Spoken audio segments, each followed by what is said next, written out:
สบายดีและสวัสดีพ่อแม่พี่น้อง FC ทุกท่านวันนี้จะมาถ่ายในการแต่งอยู่โฮกินพี่น้องเช่นเก่าเช่นเคยลงมาเบิ่งว่าเมียสิเฮ็ดหยังกินตอนเช้ามื้อนี้ไปเบิ่งอาหารการกินพี่น้องว่าสิมีหยังกับหยังไปติดตามเบิ่งนำกันจัดไปพี่น้องไปเบิ่งซะก่อนลงไปเบิ่งก่อนเด้อพี่น้องเด้อเงินครัวคือชิเพแล้วพี่น้องเอ้ยจัดไป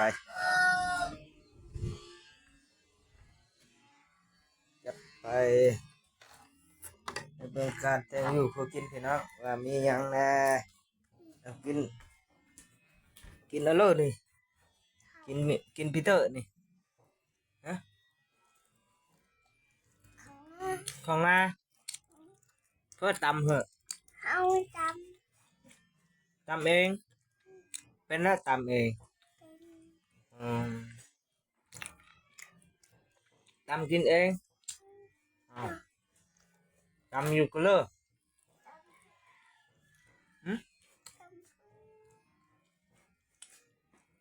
อันนี้ได้ไปโรงเรียนน่ะมื้อนี้ไปแล้วยังบ่ไปโรงเรียน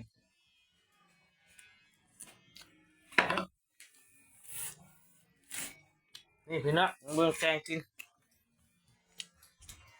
มีอีหยัง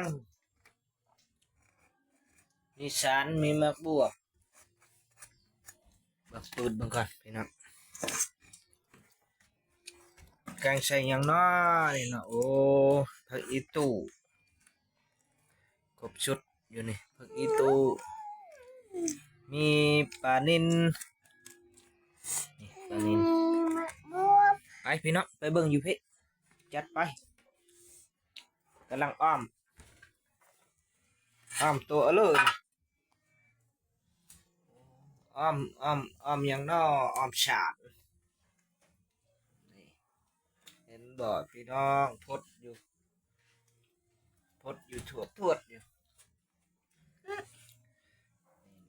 สอสารก็เลยบอลตำเข้ามาอยู่ก็เลยคือมึกเพชร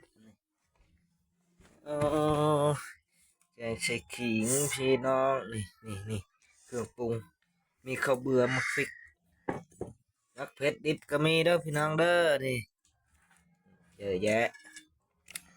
หลายประมาณนี้ของอยู่ของกินเช้ามื้อนี้พี่น้องเพราะว่ามีอาหารดีกินมื้อมาเบิ่งเพื่อนชายเด้อพี่น้องเด้อการแต่กินซอยหมกบวกแล้วใส่หม้ออีกไปใส่หม้ออีกหมดแล้วข้าวงานน่ะมากินดูน้องใช่บวกแก่แล้วมันแก่แล้วมันเท่าเลยมันบวกมันเท่าแล้วมันบวกอ่อนพี่น้องมันบวกยักแฉบมันบวกเท่ามันแก่แล้ว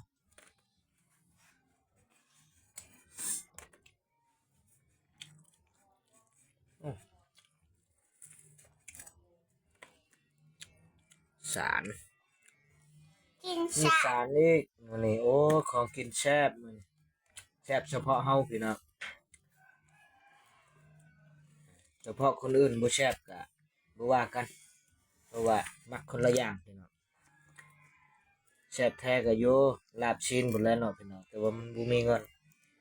ซับนี่ก็โอ้พอกินละพี่น้องเฮากินแซ่บต่อไปจัดไปเบิ่งขั้นตอนเพิ่นเฮ็ดกินพี่น้องคนละคนหม้อแกง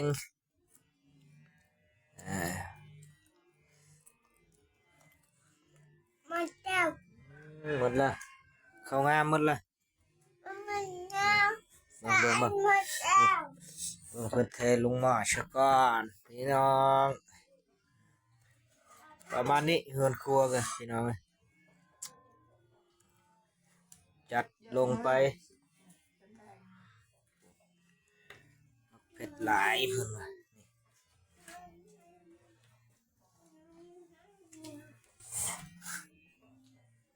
จัดลงไป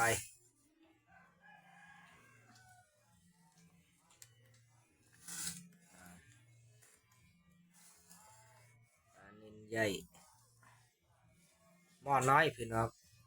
ขอใช้หลายมันก็เลยเหลือเลยเต็ม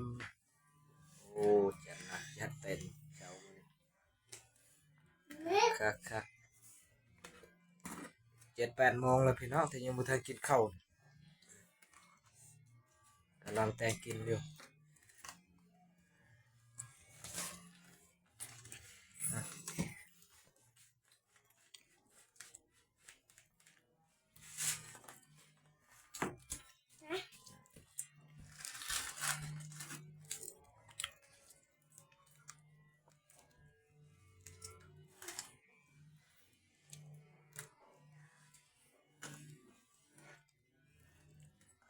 โอ้น้ำมันบวมมันก็ขึ้นตื้มมันก็เต็มเลยแล้วหมอใช่ไหมนะหมูบวมมันมีน้ำนะหมูบวมอาจจะเต็มอาจจะล้น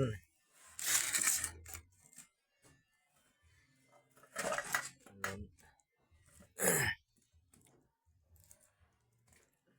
ล้นแน่นอนพี่น้องเพราะว่าน้ำมันบวมมันก็หลายอยู่แล้วมันบวมมันเนื้อน้ำอยู่แล้วเมียเพิ่นใช้น้ำลายอีกนี่มันก็โยกมันก็จะล้นนะนี่นะพี่น้องเอ้ยประมาณนี้แต่งกินเป็นที่สำเร็จเสร็จสิ้นพี่น้องเรื่องเห็ดอยู่ครัวกินเห็ดแบบง่ายๆกินพอกินบ้านๆพี่น้องประมาณนี้เห็ดกินแบบง่ายๆเป็นที่สำเร็จโอ้ควันพี่น้องเอ้ยควันเดี๋ยวเงินนี่ก็มันเงินครัวมันก็นี่ทำบุมีเด้อพี่น้องเด้อเดี๋ยวเลยควันพาเฮือนก็เปิดจังป่างพี่น้องบ่ได้มีอันขังนั่นน่ะนะบ่มีเลยข้างนี่คือเดียวพี่น้องพี่เปิดไปตู้เย็นห้างพี่น้องยังใช้งานได้อยู่เลยพี่น้องเอ้ย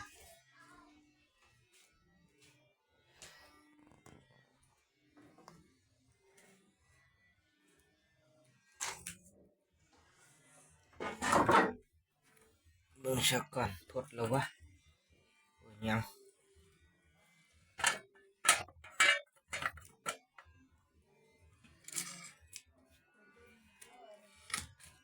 ต้องไฟใส่มันพดเราจะได้กินไวพี่น้องอันนี้มันโอ้โหถ่ายยากแห้งเลยพี่น้อง8-9 โมงเลยยังไม่ทันได้กินอยู่ก็หามาแต่ยามมองพี่น้องก่อนจะได้เห็ดอยู่พอกินก็บ่แม่นน้อยๆต้องใช้เวลาอยู่ประมาณครึ่งชั่วโมงจึงได้กินพี่น้อง